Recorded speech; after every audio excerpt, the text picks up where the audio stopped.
kawan main yang mungkin lebih senior secara jam terbang gitu. Itu gimana dan gimana Mbak Dina sendiri melihat sosok Mas Jonathan dan Mbak Alicia sebagai sesama aktor dan aktris yang lebih senior gitu? Kalau ini perbedaan umur sih, aku lebih ngelihatnya ke perbedaan umur sih. Di sini aku paling muda gitu. Di antara Randy, Kak Ijong, Kak Alicia, aku tuh paling muda.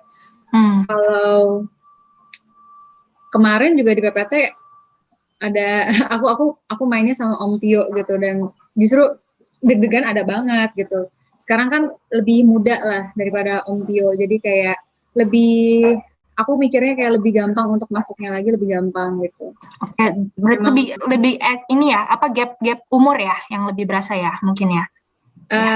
Lebih ke bercanda. Kalau aku tuh kayak bercanda. Circle aku tuh kebanyakan kan memang yang di bawah aku, karena memang partner aku sendiri tuh memang di bawah aku ya, umurnya 23 sedangkan aku 27. Jadi kayak teman-teman aku yang lain juga in real life tuh kebanyakan di bawah aku semua, anak-anak umur 23 gitu. Atau 24.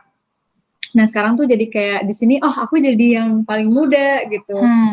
Jadi ya sebenarnya dua-duanya juga aku masuk aja gitu, dan aku juga bukan tipikal orang yang bawel ngomong mulu gitu, lebih ke nyimak, ngetok sekali, tawa gitu sih. Mbak Dinda, sebentar. Ini dia.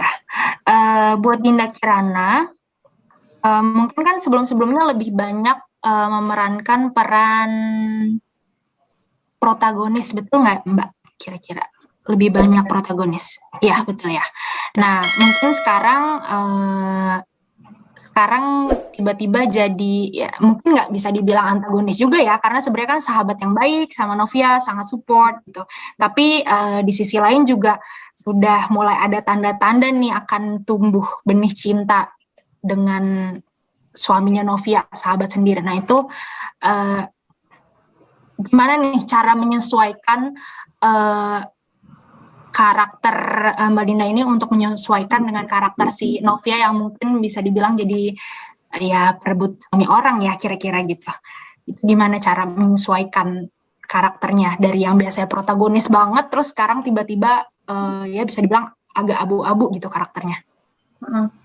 Di sini tuh untungnya ceritanya benar-benar ngalir banget ya, enggak yang tiba-tiba kayak ceritanya datanglah wanita yang tiba-tiba mantannya hakim atau apa, enggak, ini benar-benar yang kayak alurnya tuh smooth banget gitu. Jadi aku juga bisa ngerti perasaannya, aku bisa ngerti kondisinya. Sebenarnya awal project ini juga aku sempat reviews karena menurut aku cerita tentang pelakoran itu terlalu overrated, tapi ternyata setelah diceritain alurnya kayak gini, aku jadi tertarik dan kayak pas pertama ngelihat karakter Tami pun aku kayak lebih condong banget ke Tami gitu loh.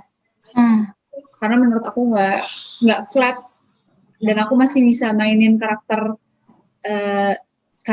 di luar comfort zone aku gitu loh. Oke, berarti akhirnya yang sebenarnya membuat akhirnya menerima karakter ini karena ternyata di luar comfort zone itu ya. Iya.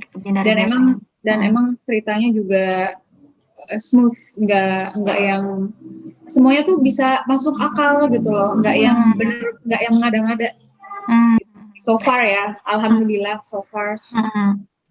Oke. Oh ya, tadi pertanyaan dari Mas Amar, halo selebritis. Oke. Nah, dari sekarang ini juga dari kemarin aku dapat PPT yang ceritanya bagus banget. Terus kemarin sempat main di series sinetron juga, dapetnya ceritanya bagus. Dan aku milih ini juga sempat maju mundur karena yang tadi aku bilang, tapi aku berani untuk ngambil karena menurut aku ini ceritanya bagus gitu. Oke. Kayak bukan typically pelakor yang mungkin kebanyakan sekarang lah ya intinya, karena ternyata beda gitu ya ceritanya. Dan sejauh ini juga sebenarnya selama aku syuting ya belum